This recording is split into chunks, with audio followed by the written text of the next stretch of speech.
hoje aqui para vocês. Amém? 22 versículos. Então você vai abrir a sua Bíblia no primeiro livro do profeta Samuel. Ele que é tríade, ele é profeta, ele é juiz, e ele também é sacerdote. Então qualquer uma dessas funções que você colocar sobre ele funciona muito bem. Capítulo de número 4 de 1 Samuel, a partir do seu versículo de número 1. A gente vai trabalhar em cima de um sermão textual. O que é um sermão textual, pastor? Um sermão pautado, voltado para o texto. E normalmente é elaborado de versículo a versículo. Então vai ser um passeio junto comigo. Eu queria ver, Mateus, se a gente tem condição de, na hora dos versículos serem postos, se simultaneamente, para quem está nos assistindo em casa, se tem como? Obrigado, querido, obrigado. Amém? Vamos orar? Vamos lá? Deus e Pai, Deus toma as nossas vidas, toma cada um de nós, fala aos nossos corações. É o que nós te pedimos no nome de Jesus. Levanta uma das mãozinhas para o alto e diz: Deus, eu preciso ouvir a tua voz. Amém, amado? Amém. Aí o texto diz assim, veio a palavra de Samuel a todo Israel. Israel saiu a peleja contra os filisteus e se acampou junto a Ebenezer, e os filisteus se acamparam junto a Feca. Dispuseram-se os filisteus em ordem de batalha para sair ao encontro de Israel. E travada a peleja, Israel foi derrotado pelos filisteus. E estes mataram no campo aberto cerca de 4.000 homens. Voltando o povo ao arraial, disseram aos anciãos de Israel: o que aconteceu? Porque, e aí eles vão fazer uma pergunta aqui, né? Por que nos feriu o Senhor hoje diante dos filisteus? Tragamos de Siló. Aí eles têm uma estratégia, a arca da aliança do Senhor, para que venha no meio de nós e nos livre das mãos dos nossos inimigos. Mandou, pois, o povo trazer de Siló a arca do Senhor dos exércitos, entronizado entre os querubins. E os dois filhos de Eli, Ofni e Finéias, estavam ali com a arca da aliança de Deus. Vou parar por aqui e para a gente caminhar aqui.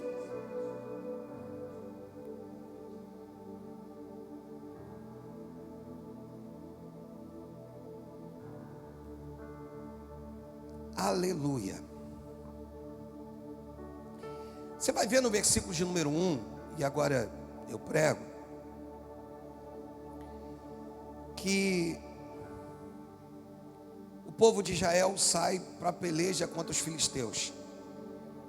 E é interessante isso, porque na verdade não havia uma opção para eles. Eles tinham que ir para o campo de batalha. Por quê? Porque agora os filisteus montam seu acampamento muito próximo do povo de Deus. E essa proximidade começou a gerar um descontentamento. Então, ou eles vão para a batalha, ou de fato os filisteus viriam para guerrear contra eles. Então, eles não têm muita opção. E eles saem a pelejar. O texto diz que em torno de 4.000 homens morrem nessa peleja. Ou seja, Israel é derrotado nessa peleja, nessa batalha. E você vai observar também que eles vão fazer uma pergunta. E nessa pergunta que eles fazem, eles querem tentar entender o porquê que o Senhor permitiu que eles fossem feridos diante dos filisteus. Por que nos feriu o Senhor? hoje diante dos filisteus. Eles foram feridos porque não se arrependeram da forma que deveriam e não se consertaram com Deus da forma que deveriam. Resolveram partir para uma peleja sem antes promover nos corações deles o conserto necessário para que o Senhor viesse do alto e desse o livramento para eles. Isso é muito comum entre nós. Isso é muito comum nos dias atuais. E quando perdemos a batalha, nós vamos lá nos questionar o porquê que Deus não nos deu vitória. Só que o texto diz que a partir de agora eles vão trazer uma nova estratégia. Porque todas as vezes que a Arca da Aliança estava à frente de uma batalha, a batalha era vencida. E na mente deles, eles entenderam que se eles trouxessem a Arca da Aliança de volta, ou colocassem ela no meio deles, eles venceriam contra os filisteus. Deixa eu te falar, a história dos filisteus, Taylor, é uma história de alguém que oprime. Você vai ver desde lá com a história de Gideão, os filisteus eles carregam consigo uma opressão, um jugo sobre o povo inimigo. Então eles não só venciam o povo inimigo, mas eles oprimiam o povo inimigo. O reino dos filisteus era composto de 5 províncias. A mais importante era a província de Asdod. Asdod era a província onde tinha uma imagem enorme do Deus deles, o principal Deus dos filisteus, uma imagem de Dagon, metade em figura de homem, metade em figura de peixe. E eles adoravam essa imagem. E dificilmente os filisteus eram vencidos por completo. Por quê? Porque se tratando de 5 províncias, eles nunca iam para o campo de batalha com as 5 províncias. Então normalmente juntavam 2 províncias e eles iam lá e atacavam. E quando eles eram derrotados, eles tinham as outras 3 para recompor a que foi abatida. Você está entendendo? Diga amém. Por isso que você vai ver na história dos filisteus eles terem dificuldade de serem vencidos por completo. E aí você olha para esse texto aqui, e olha que eu tenho um versículo aberto aí pela frente, falei de 22, né? Você olha para esse texto, e eles decidem trazer a Arca da Aliança. O que simbolizava a Arca da Aliança? A presença de Deus. Só que eles se esquecem que a arca representa a presença. Mas não é o fato de não ter a arca no meio do arraial que Deus se fazia ausente. Então o que eles não compreenderam, quer uma cadeira? Quer? Se quiser dá tempo. Quer 2, pode aí, aí senta ali. E aí, o que eles não compreendem, pega aqui uma para mim aqui. Isso, essa aqui. Obrigado, que eu dou a ele aqui. Isso. O que eles não entenderam foi justamente isso. Foi justamente essa questão de que não é o fato da Arca da Aliança não estar no meio do arraial que Deus não se fazia presente. O povo estava com a mente tão confusa, que o que eles entenderam? Bem, se tem a Arca da Aliança, tem a presença. E na verdade Deus se fazia presente. E isso começa então a entristecer o coração do Senhor. O que entristece? A falta do arrependimento, a falta da correção, e as coisas começam a dar errado. Em Provérbios 19, no versículo de número 3, dá aqui para a gente uma alusão a mais ou menos o que está acontecendo aqui, porque o texto diz assim, que a astúcia do homem perverte o seu caminho. Olha, mas é contra o Senhor que o seu coração se ira. Ou seja, deu para entender? Eles estão agindo completamente errado e agora eles querem jogar na conta do Senhor o porquê que não está dando certo. E aí eles vão dizer assim: olha, vamos trazer a arca, né, da aliança, porque a partir do momento que nós trouxermos a arca da aliança, vai dar tudo certo. E aí no versículo 4 diz assim: mandou pois o povo trazer de Siló a arca do Senhor. Olha que coisa. No versículo 5 diz assim, ó: sucedeu que vindo a arca da aliança do Senhor ao arraial, rompeu todo Israel em grandes brados e ressoou a terra. Há uma versão que diz assim: tremeu a terra.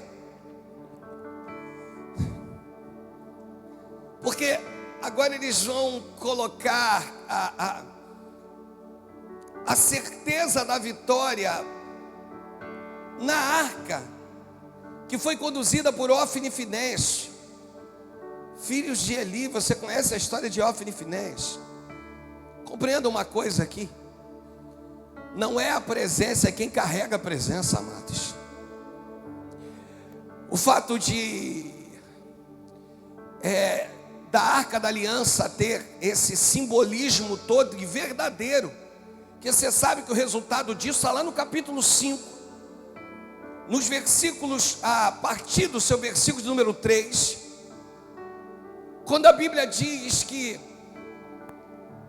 de madrugada, depois que o povo perde a batalha, eu vou voltar, mas depois que o povo perde a batalha, Ofni e Finés são mortos. A Bíblia diz que os filisteus vão levar a arca da aliança e vão colocá-la próxima à imagem de Dagon, o deus deles. E aí, durante a madrugada, quando eles vão dar conta, a imagem está prostrada com o rosto em terra. Então mostra para você que a arca era poderosíssima. No outro dia, versículo posterior, você vai observar que agora não só a estátua de Dagon cai, como a cabeça é decepada e as mãos também. Aí eles vão tremer. Eles, os sacerdotes de Dagon, dos filisteus, vão se levantar para dizer assim: cara, corramos, nós temos que devolver a arca da aliança para eles. Nós precisamos devolver a arca do concerto para eles. Então deixa eu repetir para você: não é a questão da arca, é a questão de quem carrega a arca. Não é a questão da presença, a questão é quem carrega a presença. E aqui a gente começa a entender, quando há esse alarido todo, os filisteus, no versículo de número 6 do capítulo 4, quando eles ouvem a voz de júbilo, eles vão temer, eles vão ficar com medo. Então souberam que a arca do Senhor era vinda ao arraial. Aí o versículo 7 diz assim: e se atemorizaram os filisteus e disseram: os deuses vieram ao arraial. Essa expressão, os deuses, teologicamente falando, está falando do Deus de Israel.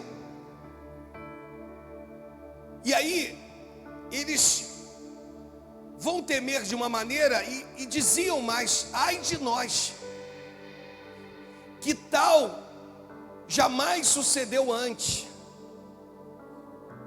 Ai de nós, quem nos livrará das mãos deste grandiosos deuses? São deuses que feriram os egípcios com toda a sorte de praga no deserto. Aí eles, o teu inimigo sabe o poder do Deus que você serve. Ele tem noção. Talvez você não tenha, mas ele tem. Eles é que vão suscitar, vamos dizer assim, eles feriram os egípcios com toda sorte de pragas lá no deserto. Só que se levanta no versículo 9 um filisteu para dizer em outras palavras o seguinte: o que é isso? Esforçai-vos. Por que vocês estão desse jeito? Vocês entenderam que se nós perdermos essa batalha, nós vamos ser escravos deles? Vocês não compreenderam que dentro da história é muito comum que eles nos sirvam do que nós venhamos servi-los? Ou seja, e aí vai dizer assim: portai-vos de forma íntegra diante de um adversário, varonilmente, sejam fortes, esforçai-vos. E aquilo começa a levantar a autoestima dos filisteus. No versículo 10 diz assim: então pelejaram os filisteus, e Israel, me ajuda, foi derrotado, e cada um fugiu para as suas tendas. Foi grande a derrota, pois foram mortos em Israel 30.000 homens de pé. E no versículo 11 diz assim: foi tomada a arca de Deus. E também no versículo 11 diz assim: aí mortos os 2 filhos de Eli, Ofni e Finéias.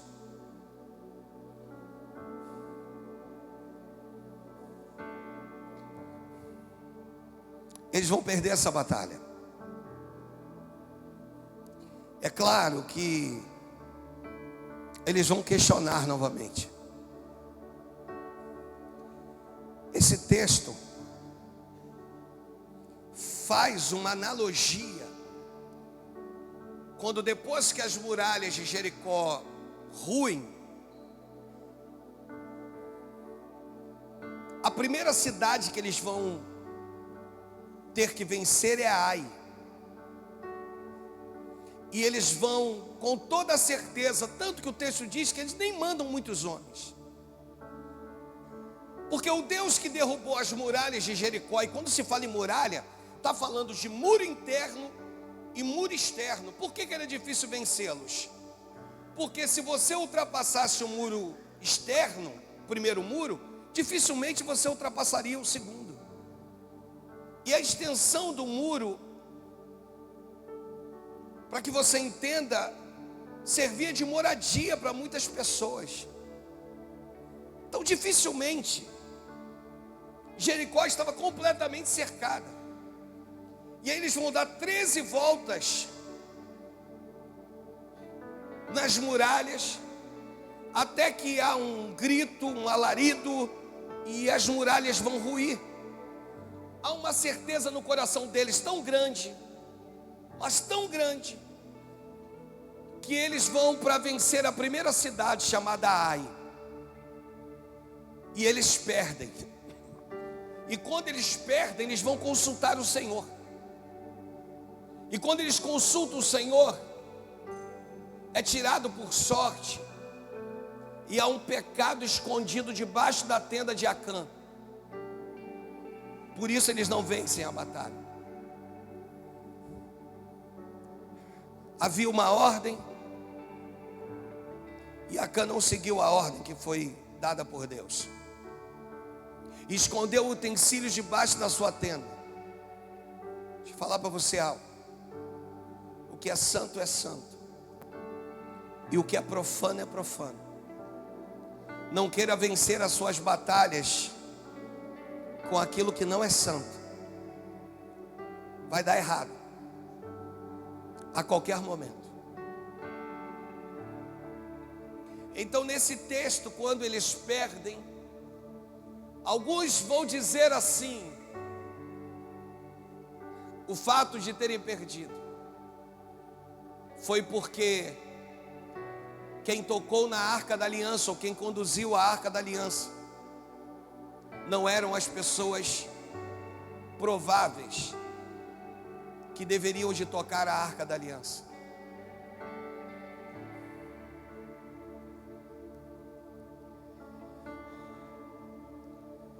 E aqui a gente entra no versículo 12 para falar de um benjamita, de um homem da tribo de Benjamim, que saído das fileiras, no mesmo dia chegou a Siló. Esse homem não era um guerreiro, ele era um mensageiro, para que no caso, uma vez que Israel vencesse os filisteus, esses mensageiros é que tinham a função de trazer a notícia. Ou no caso de Israel perder para os filisteus, esse mensageiro também tinha que trazer a notícia. Quão difícil é trazer uma notícia desse jeito, amados. E o texto diz que ele corre, e chegando a Siló, trazia rasgadas vestes e terra sobre a cabeça. O que significa isso? Ele estava no mais alto nível de lamentação pelo que houve. E a função para quem estava no mais alto nível de lamentação era justamente rasgar suas vestes, e sobre as suas roupas, ou sobre o alto da sua cabeça, colocar sobre o alto da sua cabeça terra.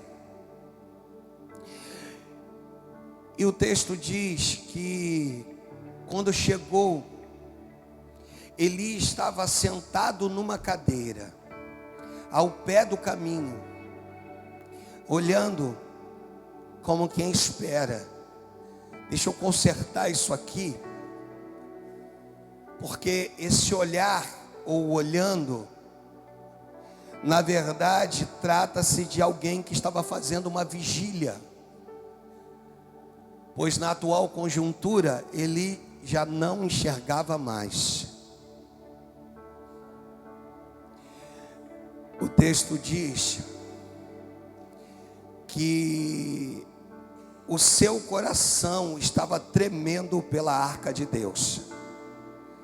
Nós temos o costume de falar muito mal de Eli, pela forma que ele cria seus filhos.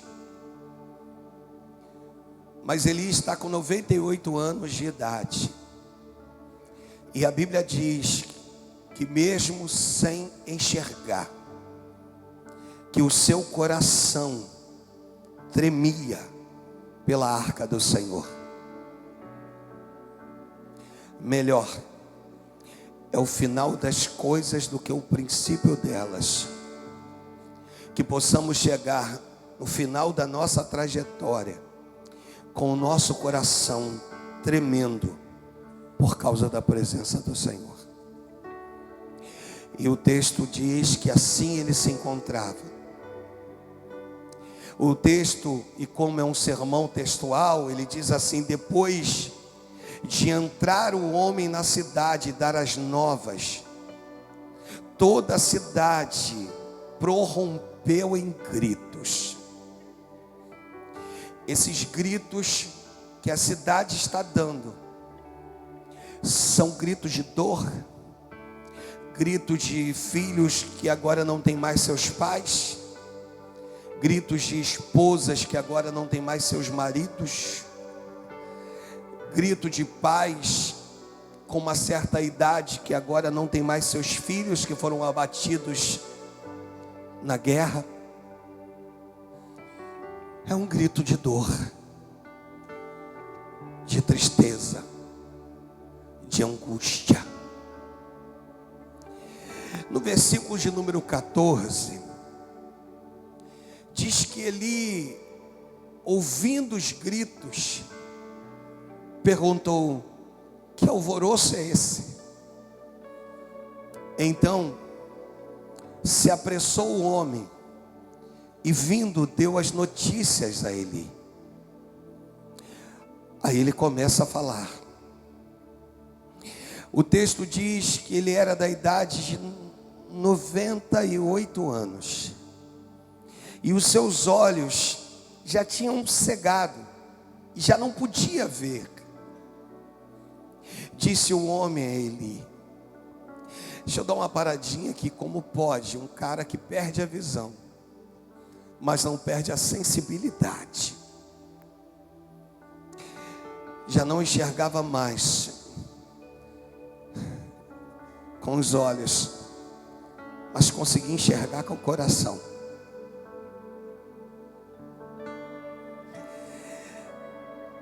Aí ele explica, ele diz assim: eu sou o que saí das fileiras e delas fugi hoje mesmo. Perguntou Eli: que sucedeu, meu filho? Aí o texto diz que o homem responde: Israel fugiu diante dos filisteus. Houve grande morticínio entre o povo. E também os teus 2 filhos, Ofni e Finéias, foram mortos. Aí entra uma vírgula e ele diz assim: a arca de Deus, ou a arca da aliança, foi tomada. Deixa eu completar: pelos filisteus. Eles mataram seus filhos e eles levaram a arca da aliança com eles. Aí no versículo seguinte, o texto diz assim: ao fazer ele menção da arca de Deus, caiu Eli da cadeira para trás, junto ao portão. Quebrou-se-lhe o pescoço e morreu, porque já era homem velho e pesado. E aí o texto diz que ele havia julgado Israel por 40 anos.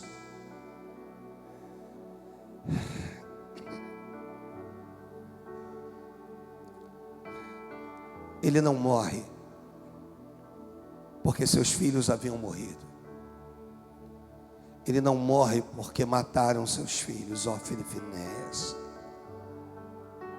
Ele morre, ele cai para trás quando ele descobre que levaram a arca da aliança.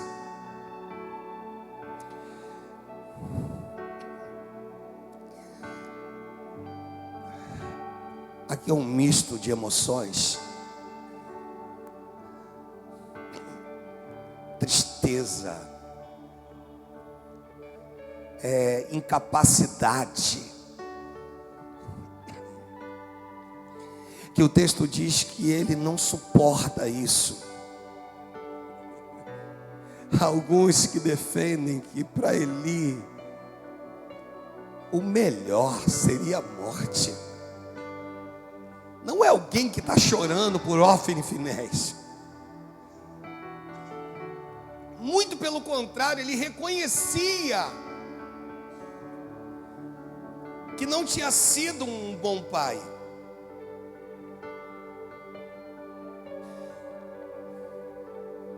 Quando um pai ou uma mãe não repreende seus filhos, eles podem estar assinando o próprio atestado de óbito dos mesmos. O que acontece aqui é que a emoção de uma mãe e a neutralidade de um pai pode matar um filho. Olha para mim. Não. Também precisa ser dito muitas vezes.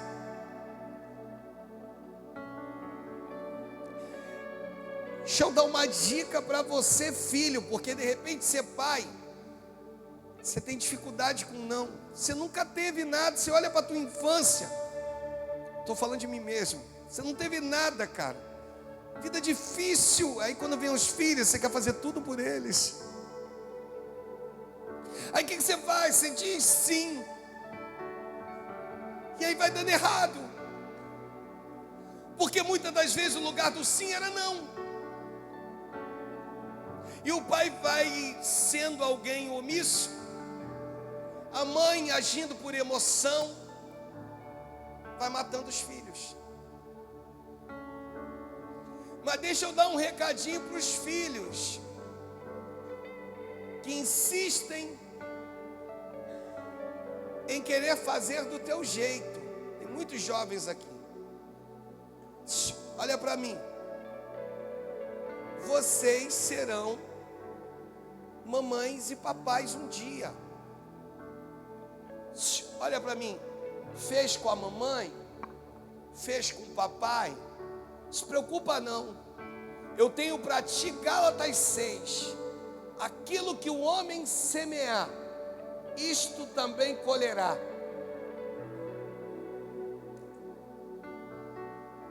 Quer viver debaixo da desobediência? Só paga o preço depois. Mas eu também preciso dizer aos papais que ainda dá tempo de você recompor algumas coisas, de dizer não. Qual foi a palavra que eu disse? Tão difícil de sair da boca de um papai e de uma mamãe. Não. O que eu disse? Faz parte.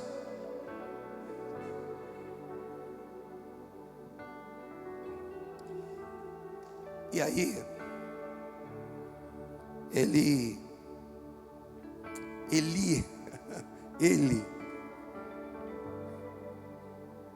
vai cair da cadeira para trás, vai quebrar o pescoço e vai morrer. Não obstante, no versículo seguinte, viu, nós estamos no 19, eu vou até o 22, viu, esse foi muito mais simples do que eu imaginei. Estando sua nora, repita comigo, sua nora, mulher de Finéias, repita comigo, mulher de Finéias, grávida, repita comigo, grávida, próximo parto, ou seja, está próximo do parto, próximo de dar à luz. Ouvindo estas novas, de que a arca de Deus fora tomada, de que seu sogro, seu marido e seu cunhado morreram, começa a vir sobre ela uma dor.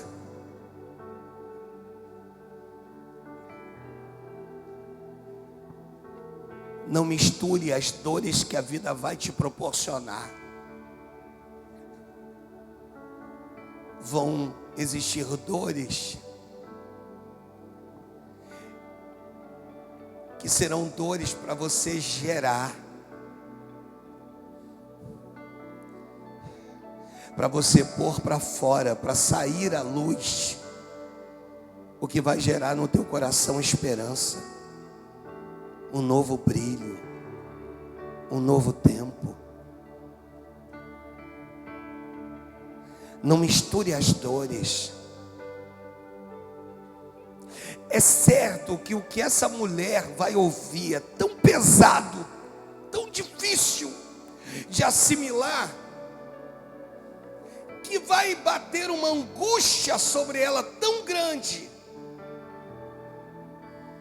Essa angústia, essa dor, ela não vai conseguir separar-se. A dor de quem perde um marido, a dor de quem ouviu dizer que a arca da aliança foi levada, a dor de quem ouviu dizer que o cunhado foi morto, ou seja, não tem mais ninguém. Ela vai misturar, vai ser uma mistura de dores. Você entende o porquê que algumas pessoas não suportam? Porque às vezes o problema é em uma área da vida dela, mas a dor numa outra área é tão grande, o momento é tão difícil que ela vai pegar essa dor ela vai potencializar essa dor e agora misturou tudo. O que não tinha nada a ver passa a ter. Essa mulher sofre.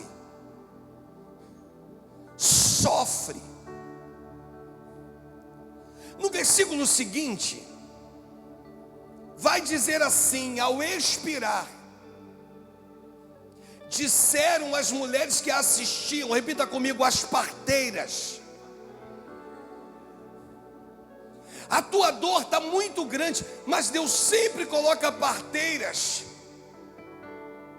para te ajudar a conceber e a dar à luz. Porque eu entendo que o ato de conceber é o ato de gerar, é o processo. E essas parteiras estavam ali, do lado dela. Sabe o que elas vão dizer? O texto diz: não temas. Já leu? É alguém que não sente o que você está sentindo, mas tem a palavra que você precisa. Posso repetir isso? Não vai entender a profundidade do que você está passando. Por quê? Porque só você sabe o que você está vivendo. Mas vai ter uma palavra de conforto para o teu coração. E a palavra essa noite é: não temas. Talvez você veio aqui só para ouvir isso. Talvez você veio aqui só para entender. Alguém que vai virar e vai dizer: olha, eu não consigo sentir o que você está sentindo. Eu não sei de fato o tamanho da dor que você está passando, mas eu tenho uma palavra para você. E a palavra para você é suficiente para trazer um consolo para o tempo da tua adversidade. E se tem palavra boa como consolo para o tempo da adversidade, é: não temas. Sabe, Deus vai e já tem colocado pessoas na tua vida. Deus, se você olhar direitinho, Deus tem colocado pessoas na tua vida que no auge das dores que tu tem sentido, no auge dos problemas potencializado que você tem vivido, tem dito para ti: não temas. Você está entendendo? Não temas. Essa é a palavra para você hoje. Não temas. Tem alguém do teu lado? Vira para ele, então de repente para ela precisa ouvir. Diga: eu tenho uma palavra para você hoje, e a palavra é: não temas.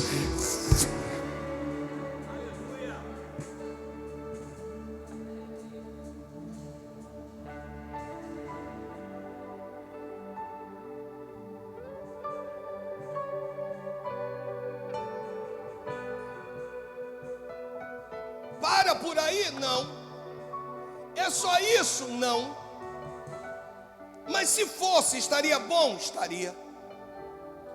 Não temas, porque tivestes um filho. Pela cultura judaica, o fato de ter nascido um menino simbolizava a honra. O que simbolizava?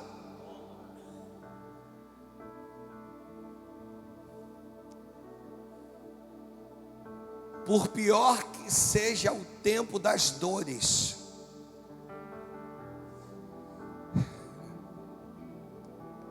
você está debaixo de um tempo de honra.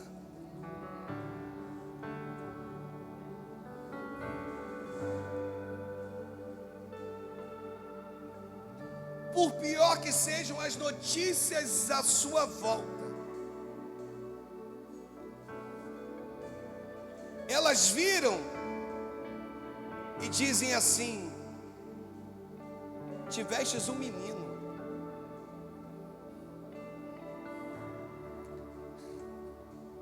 Aí o texto diz que ela não respondeu nada, fez pouco.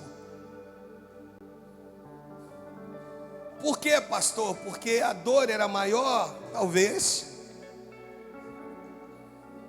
Eu tive um pastor, e é uma frase muito minha, dita por ele, mas muito minha em atendimentos, de uma forma em geral, que foi me dito. Eu era diácono da igreja de Nova Vida. Quantos anos tem isso, irmãos? Mais de 20, talvez.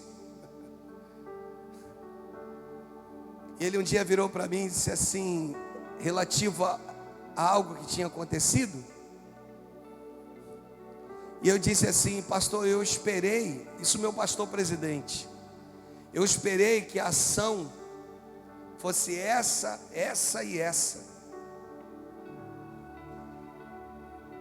Aí ele virou para mim, porque eu ainda falei com ele assim, porque eu entendo, pastor, que o meu nível é um, e o nível da pessoa com quem houve descontentamento é outro, assustadoramente acima do meu.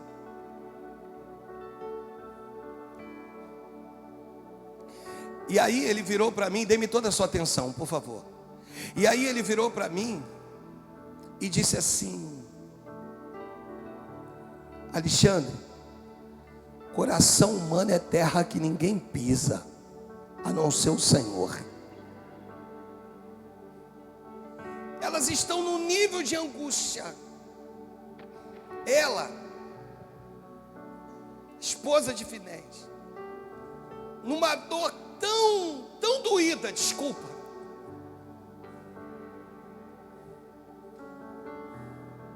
que ela não está percebendo que o Senhor está fazendo coisa nova. É claro que quando eu pego esse texto, eu posso fazer uma analogia com Isaías, não está aqui no meu esboço, 43, versículo 18 e versículo 19.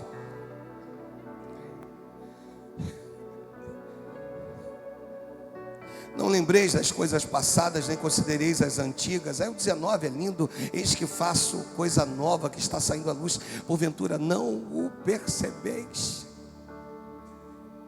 Fala de forma suave. Se tiver alguém perto de você, diga assim, esse tempo é o tempo de coisas novas. Talvez por isso que está doendo de forma tão doída que você não está entendendo. E Deus está dizendo, é o tempo de coisas novas, já está saindo à luz. Porventura não percebeis? Colocarei um caminho no deserto, rios no ermo. Ei, Deus está dizendo para você, eu estou contigo. Mas eu não estou vendo, é porque o que você quer ver não é o que Deus quer te revelar, por isso que você não está vendo. Começa a buscar em Deus e dizer, Deus, me revela aquilo que o Senhor quer que eu veja, e Deus vai te revelar.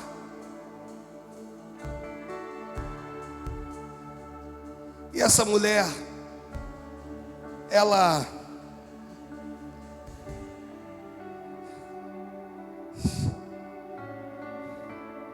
faz pouco.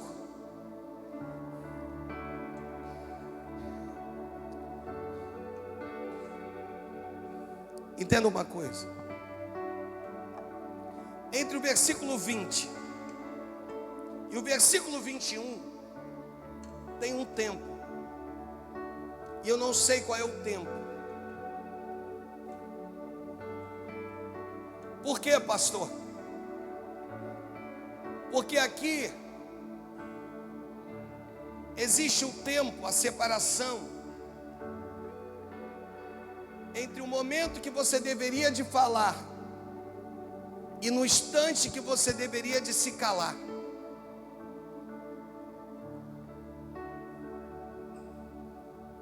No 20, quando ela recebe essa notícia, era o momento dela falar.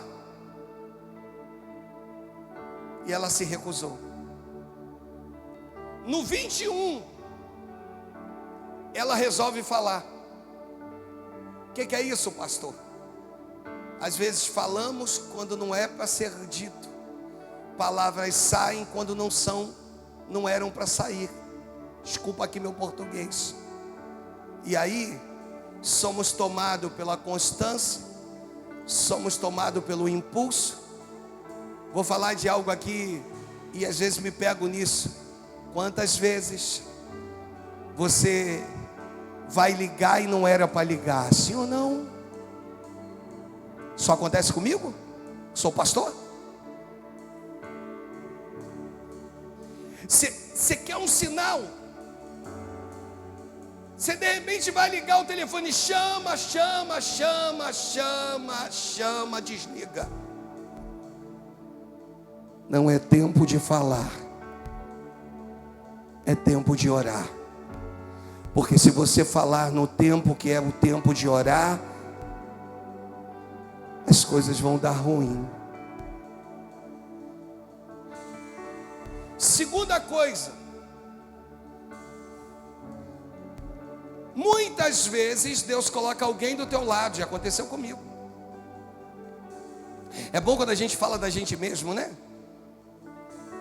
Da esposa do meu lado falar assim, não liga, não fala, não. O que ela disse?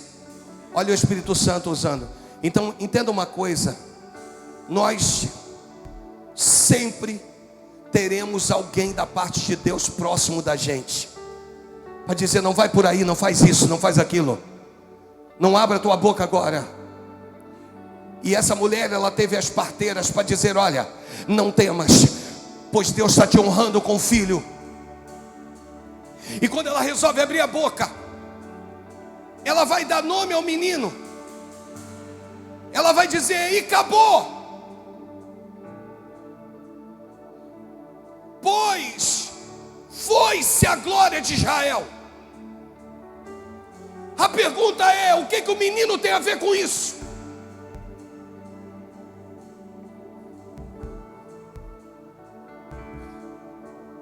O que ele tem a ver com isso?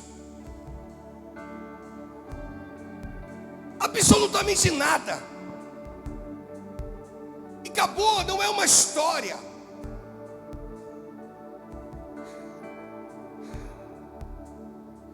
Não é justo. Por quê, pastor? Deixa eu falar isso de novo. Porque o tempo da gente fechar a boca, a gente abre. E o tempo da gente abrir, a gente fecha.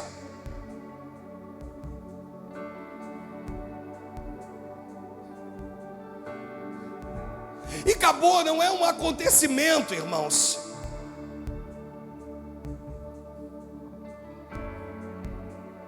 Foi-se a glória de Israel.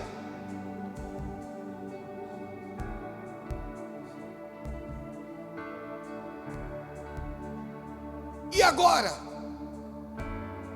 A arca foi levada. Meu sogro morto, meu marido morto, meu cunhado morto. Você entende o poder de uma palavra?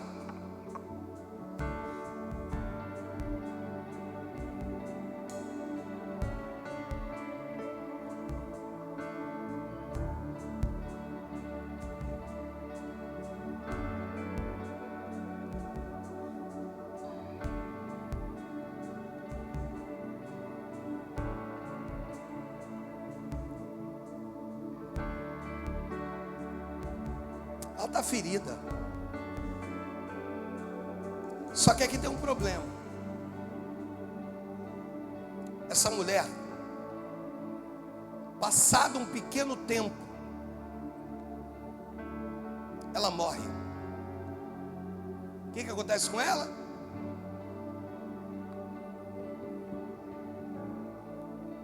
E agora, como é que faz para reverter algo que foi dito?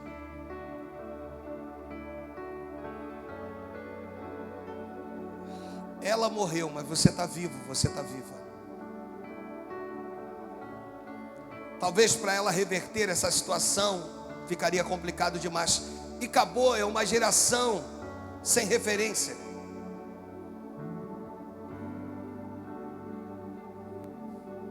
E a geração sem referência é aquela que diz assim, poxa, meu avô podia estar vivo. Poxa, meu pai. Essa questão de pai, comigo é muito latente. Porque quando chegava dia dos pais na escola, acredito que você que passou por isso, de repente tem até uma história pior do que a minha, mas chegava dia dos pais, meus coleguinhas tinham pais. Quando não tinham pais, as mães tinham um segundo marido, um padrasto. E quando chegava no dia dos pais, você olhava e você dizia assim, caramba, todo mundo tem pai menos eu. E eu carreguei isso comigo, sabe? No dia que eu descobri que meu pai havia morrido com 37 anos de idade, eu pirei, irmãos. Eu lembro que quando eu fiz 40 anos, eu quis fazer um culto em ações de graça, porque no meu coração, desde novinho, eu pairava que eu não ia conseguir chegar e passar da idade que meu pai tinha.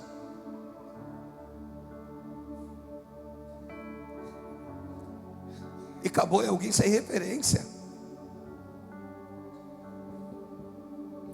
Já viu aquela pessoa que não abraça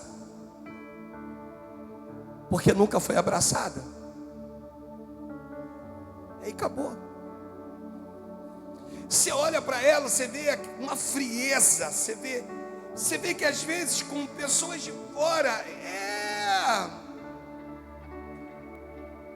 um amor. Abraça o amigo, abraça o filho do amigo, abraça todo mundo, mas tem dificuldade de abraçar aqueles que estão dentro da sua própria casa.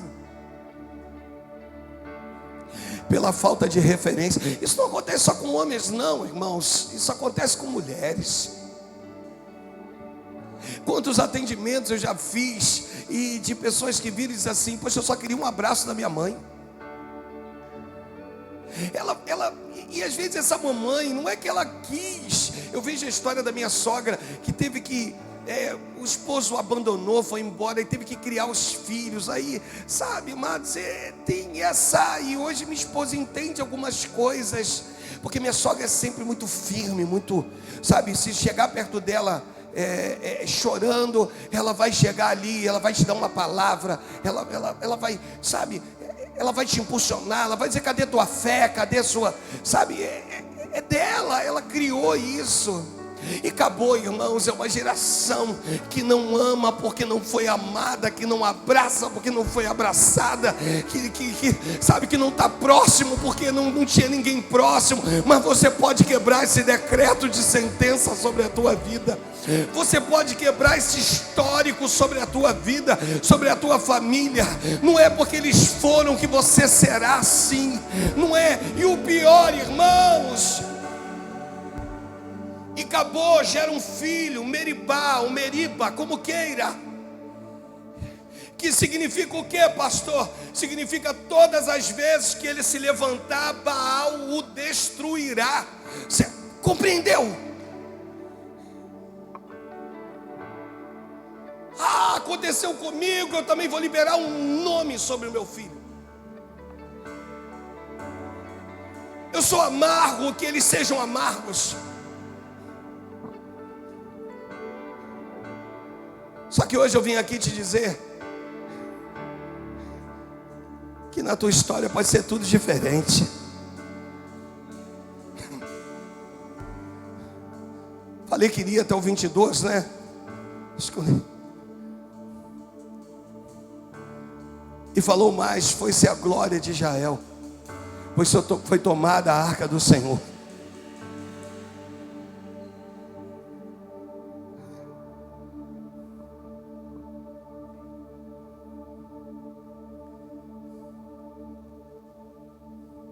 Às vezes, você só é assim por conta do teu passado.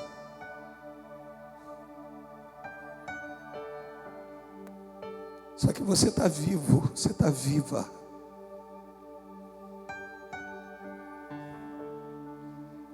Eu passei algumas coisas. E aí, depois que o Mateus nasceu, ele é o primogênito, eu fui falando comigo mesmo: não, agora eu vou ser o paizão, vou ser o amigo, vou ser o... E aí a gente começou a se desentender. Ele tinha lá uns 15, 16 anos. Aí começa, né? Ou idade, irmãos. E aí foi tendo mais idade. Um dia o meu filho me pede um gabinete. Era um término de um culto de quinta-feira na igreja antiga. E ele diz assim: eu preciso de um gabinete. Falei, em casa a gente conversa. Ele disse, negativo, em casa tu não me ouve.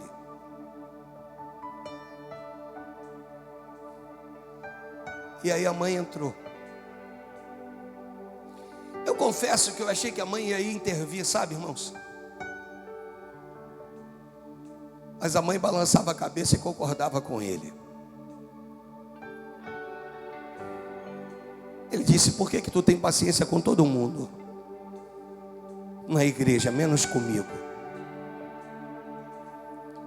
Você imagina agora, alguém que não foi pai, não teve pai e agora é pai, podia fazer tudo diferente, não está conseguindo.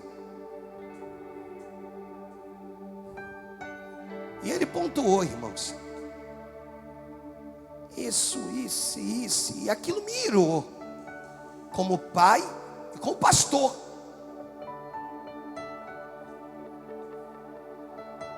Pai, mãe, dá liberdade para o seu filho sentar com você e te ensinar algumas coisas. Que às vezes você pensa que não tem nada para te ensinar, quem te falou? Claro que estou falando a respeito do filho obediente. Se tu não é, tu está fora disso. Senta. Irmãos, eu não resolvi o problema.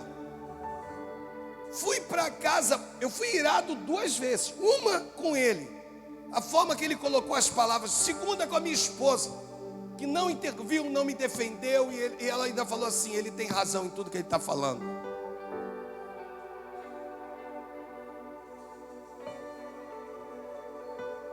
Eu virei para o Senhor e disse, Deus, o que está acontecendo? Pois um dia eu disse que eu seria o melhor pai do mundo.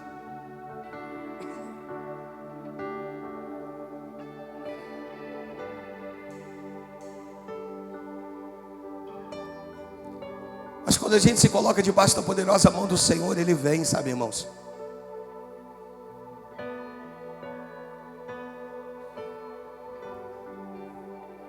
Porque eu tinha um sonho, ele também. Parece que os sonhos andavam de forma paralela.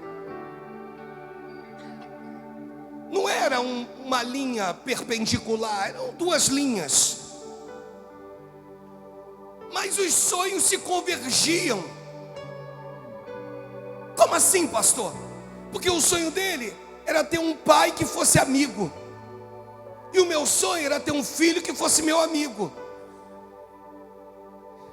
Só que enquanto eu não reconhecesse, ele também não, nós não tínhamos condições de ser amigos.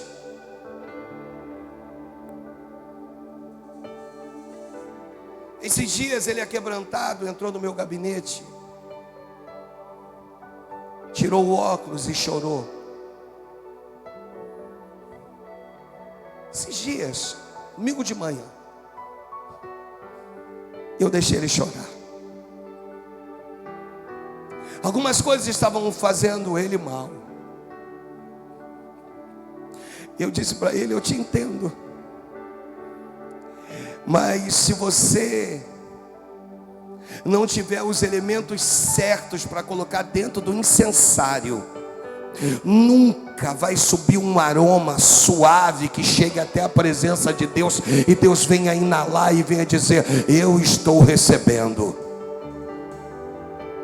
Você vai precisar da estoraque, que só é tida nos altos montes. Você vai precisar da ônica, que é tirada dos estrombos no mais profundo do Mar Vermelho, parente dos caranguejos. E você vai precisar de uma outra planta que precisa ser roçada folha na folha para poder extrair uma gota, e depois de uma gota roçada de novo. Então quando tu pensa, eu subi, eu desci, Deus está dizendo, agora eu vou precisar te esfregar um pouquinho. Então eu vim aqui te dizer que o que Deus, e hoje eu posso dizer de fato que nós somos amigos, e não tem nada melhor do que Ele para dizer isso, mas eu posso dizer, eu e meu filho, nós somos amigos, amigos de confidência, amigos de bater papo, amigos dele me contar o que pensa, amigos dele me ouvir, de eu ouvi-lo, e amigos, sabe por quê, irmãos? Porque nós não lançamos, não nos permitimos lançar sobre as nossas vidas nenhum tipo de cabô. Não se foi a glória de Deus, irmãos. A glória de Deus se faz presente na tua vida e no teu coração. Deus te trouxe aqui para que você acerte algumas coisas da tua vida. Deus te trouxe aqui para você alinhar algumas coisas na tua casa, em nome de Jesus. E que você mude por quem? Mude pelo Senhor, mude por você, mude pela tua família, mude pela tua casa, mude pelos seus filhos, mude, e Deus vai te recompensar. Eu quero terminar dizendo: é tempo de honra nessa igreja, é tempo de honra para a tua vida, e Deus vai fazer coisas que você não imaginou viver ainda este ano, em nome, bate palma para Jesus.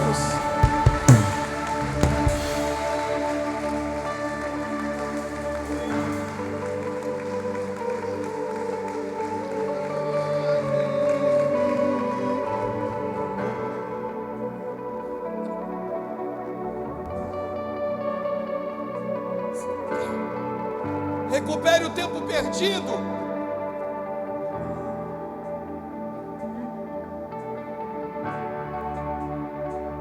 Recupere o tempo perdido.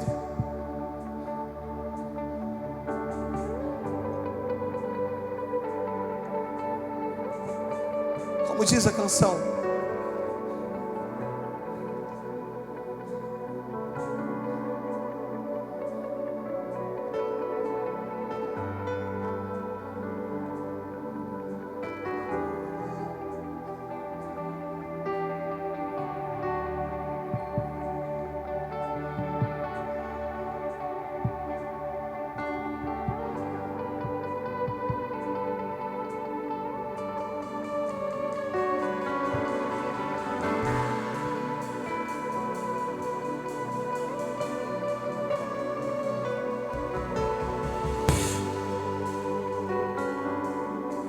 estou tão preso a ti,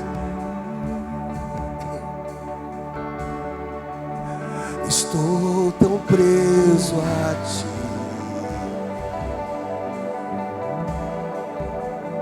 estou tão preso a ti, eu não tenho para onde ir. Estou tão preso. Oh, Jesus, não há nome mais doce, não há nome mais santo, não há nome mais digno. Jesus, toda a terra estremece e joelhos se dobram, os anjos se curvam. Jesus, não há nome mais doce, não há nome mais santo, não há nome mais digno. Jesus, o que você passou, toda a terra estremece e os joelhos se dobram e os anjos se curvam. o que você passou, seus filhos não precisam passar. De ruim, você me entendeu, não me entendeu? Não é de bom que eles vivam muito mais do que você viveu, você entendeu? Mas de ruim, esse é o tempo de você abrir a tua boca. De repente, pode ser que você venha de um segundo casamento, mas no teu coração você vai dizer: meus filhos serão felizes no primeiro casamento. Você está entendendo? Diga amém. De repente você vem de uma frustração, de uma pessoa que foi tão traída, tão traído, e aí você diz assim: bem, eu fui, mas meus filhos não serão, em nome de Jesus, sabe? E aí você vai quebrando sentenças do inferno, entendeu? Em nome de Jesus. Diga: eles não vão chorar como eu chorei, porque a história deles é outra. Aí você está pronta para casar, para ter filhos. Quando, pastor? Quando você é uma pessoa resolvida. Você entendeu?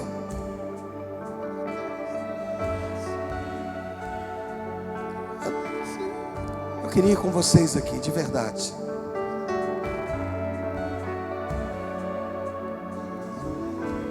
Eu queria te dizer que é chegado o momento de nós abençoarmos a casa de Deus.